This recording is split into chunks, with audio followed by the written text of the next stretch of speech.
Social awareness या कॅटेगरीत आज तुम्हाला भेटण्यास आलो आहे. नुकताच मला एका मेंढपाळ धनगराच्या शेतात जाण्याचा योग आला. अर्थात मध्यंतरी मी एका हायवेवर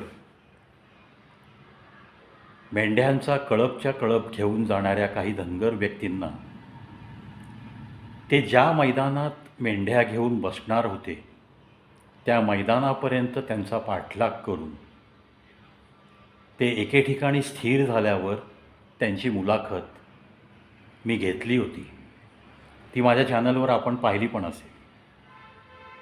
त्यामुळे ह्या एका धनगराच्या शेतामध्ये थोडासा सधन दिसला मला तो शेतकरी, आणि मेंढ्या पण त्याच्याकडं भरपूर शेकडो मेंढ्या त्यांनी पाळलेल्या होत्या. म्हणजे तो असा भटका मेंढपाळ नव्हता. अर्थात तो शेवटी मेंढीचं वजन वगैरे व्यवस्थित झालं, लोकर देणं बंद गेली की मग तो तिला कसायाकडं विकायचा. म्हणजे दोन्ही बेनिफिट घेत तो शेती पण करायचा. मी नेमका ज्या दिवशी गेलो त्या दिवशीच त्यांचा एक उपद्व्याप सुरू होता. म्हणजे तुम्हा आम्हास तो उपद्व्याप वाटतो, पण it was nothing but his routine work. काय चाललं होतं बाबा? त्याच्याकडं असलेल्या जवळपास 250 मेंढ्या, त्यामध्ये बऱ्याचशा मेंढ्या छान अंगावरती लोकर वाढलेली, तो ती लोकर काढून पण विकत होता हे त्याने मला सांगितलं. त्याचा उपद्व्याप असा चालू होता की या 250 मेंढ्यांना आता धुवायचं आहे, त्यांची लोकर स्वच्छ राहिली पाहिजे, त्यांच्या अंगावर कुठेही गोचिडासारखे त्या जनावरांच्या कातडीचं रक्त शोषणारे प्राणी टिकून राहिले नाही पाहिजेत. कुठेतरी ते लोकरीमध्ये लपून बसलेले असतील तर ते मेले पाहिजेत. त्या त्रासापासून त्या मेंढ्यांना मुक्ती मिळाली पाहिजे. यासाठीचा तो त्यांच्या रूटीनचा भाग, पण मला तो खूप मोठा उपद्व्याप वाटत होता. कारण त्याच्या शेतामध्ये एका कोपऱ्यात दावणीमध्ये, जनावरांच्या दावणीमध्ये ज्या पद्धतीने त्यांना चारा, व्यवस्थित तुकडे केलेला चारा टाकण्यासाठी एक खड्डा केलेला असतो लांब लचक, त्याच पद्धतीचा खड्डा, पण साधारण 2.5 फूट खोली असलेला खड्डा. अर्थात त्या खड्ड्यात पाणी सोडण्याच्या आधी मी पाहिलं की व्यवस्थित तिथे सिमेंट कॉन्क्रीटचं ग्राउंडिंग होतं. म्हणजेच तळाला माती नव्हती, व्यवस्थित सिमेंट कॉन्क्रीट केलेला तो 2.5 फुटी खोल खड्डा, आणि जवळपास त्याची लांबी 30 ते 35 फूट होती. आता ह्या 2.5 फूट खोल खड्ड्यात 30-35 फूट पाणी भरेपर्यंत मी त्याच्याशी अवांतर गप्पा मारत थांबलो. त्या शेतातल्या वस्तीत मला मस्तपैकी बिनदुधाचा गुळाचा चहा पण पाजला त्यांनी. जे ते पीत होते तेच त्यांनी मला पाजलं. अगत्यशीलता त्यांची मी अनुभवत होतो. मी पण आनंदाने तो चहा प्यालो. अतिशय सुंदर चहा. म्हणजे शहरात राहून आपण या सगळ्या गोष्टींना मुकतो असा भाव माझ्या मनात लगेच निर्माण झाला. यथावकाश त्यांच्याशी गप्पा मारता मारता 15 ते 20 मिनटात विहिरीतला बोर चालू केलेला पाईप, आणि त्या पाणी प्रेशर खूप होतं, तो खड्डा 2-2.5 फूट खोलीचा 35 फुटी खड्डा भरून गेला. आणि मग खड्ड्याच्या दुसऱ्या बाजूला तो शेतकरी मला घेऊन गेला. पाहतो तर दुसऱ्या बाजूला एक छोटंसं गेट केलेलं, लाकडी गेट, बाहेरच्या साईडला उघडलं जाणारं, चांगलं मजबूत लाकूड वापरलेलं.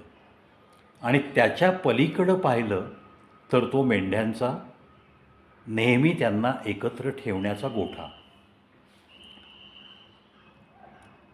आतमध्ये जाऊन त्यांनी सगळ्या मेंढ्यांना त्या गोठ्याचं मोठं दार उघडलं, त्या कट्ट्याच्या जवळचा तो छोटा दरवाजा उघडला आणि एक शिट्टी वाजवली त्यांनी.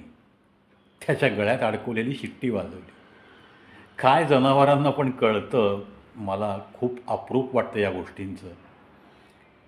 अहो, रोजचं रुटीन करताना माणूस असूनसुद्धा बुद्धिमत्ता असलेली माणसं रोज तेच तेच नको म्हणून काम ऐकत नाहीत. त्या ठिकाणी त्या शिट्टीचा नुसता त्याने आवाज केला एकदा दोनदा आणि मोठं दार उघडल्या उघडल्या एक एक मेंढी त्या जुन्या मोठ्या दरवाजातून बाहेर आली आणि त्या छोट्या लाकडी दरवाजा उघडलेला त्या जागेतून सरळ त्या मेंढीने त्या पाण्यात उडी घेतली. आता मुख्य सांगायची गोष्ट अशी आहे की ते पाणी नुसतं पाणी नव्हतं.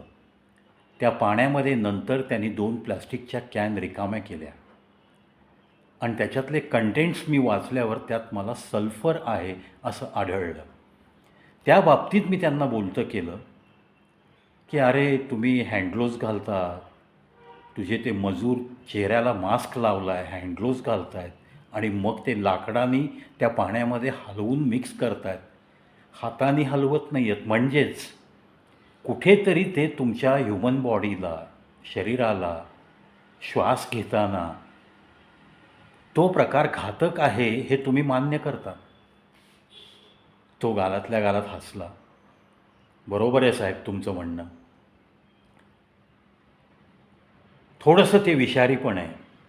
मग मी त्याला म्हटलं, अरे ती मेंढी काय अशी अलगद तिचे नाक डोळे कान वरती ठेवून चालत जाते का? तिला सुरुवातीला ती उडी मारतीये, त्यावेळेस तिच्या तोंडात, नाकात, कानात, डोळ्यात त्यातलं सल्फरचे कंटेंट जात नाहीत का? तिच्या लोकरीमध्ये ते किडे राहू नयेत, ते मरावेत म्हणून तुम्ही हे अडॉप्ट केलं आहे, ही प्रोसिजर तुम्ही वापरताय, ह्याला काही दुसरा मार्ग नाही आहे का? असं मी त्याला त्या मेंढीच्या विषयी मला जी काही काळजी वाटली त्या काळजीच्या स्वरात त्यांना विचारलं. तर उत्तर मला असं मिळालं जे मला अजूनही पटलं नाही. त्याने उत्तर असं दिलं की माणसांपेक्षा यांची प्रतिकार क्षमता अतिशय चांगली असते साहेब, आणि हे औषध त्यांना इतकं जास्त हार्मफुल नाही आहे, पण आपल्याला काळजी घ्यावी लागते. या उत्तराने मी तरी म्हणावा तसा मी समाधानी नाही झालो आणि चक्क मी माझ्या डोळ्यांनी त्या पूर्ण 250 मेंढ्या, तो 35 मीटर लांबीचा खड्डा त्या पाण्यातनं पार करून जाताना पाहत राहिलो. सुरुवातीची उडी मारल्यानंतर जी पाण्यात ढवळाढवळ होते ती कमीत कमी 5 ते 7 फूट ती मेंढी चालत जाईपर्यंत ते पाणी डचमळत असतं, त्याचे शिंतोडे तिच्या डोळ्यात उडत असणार हे मी जाणलं.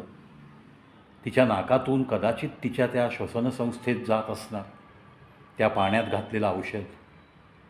म्हणून मी त्याला विनंती करून निघालो तिथनं की ह्या गोष्टीला कुठेतरी त्या जनावरांच्या डॉक्टरला, माहितगाराला विचारा की ह्या सल्फर कंटेंट असलेल्या औषधाच्या व्यतिरिक्त कुठलं साधं औषध नाही आहे का, आणि या मेंढ्यांना साफ करण्यासाठी कृपा करून असं काही तुम्हालासुद्धा मास्क आणि हँडग्लोव्ज न घालता ते पाण्यात मिक्स करता येईल असं एखादं औषध आहे की नाही याची चौकशी करा, शहानिशा करा आणि ते औषध वापरायला सुरू करा.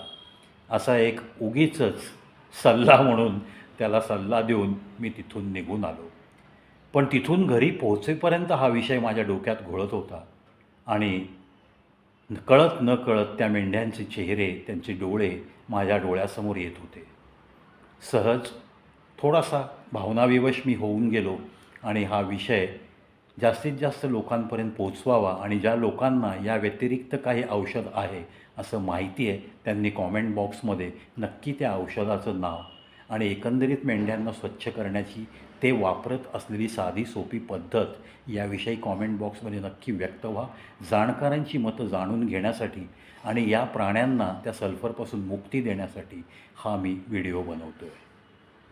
आशा करतो मित्रांनो सोशल अवेअरनेस या कॅटेगरीतला अशा पद्धतीचा हा व्हिडिओ नक्कीच उपयोगी व्हिडिओ असं समजून तुम्ही जास्तीत जास्त शेतकऱ्यांपर्यंत, पशुपालकांपर्यंत हा व्हिडिओ शेअर कराल याच अपेक्षेसह इथंच थांबतो.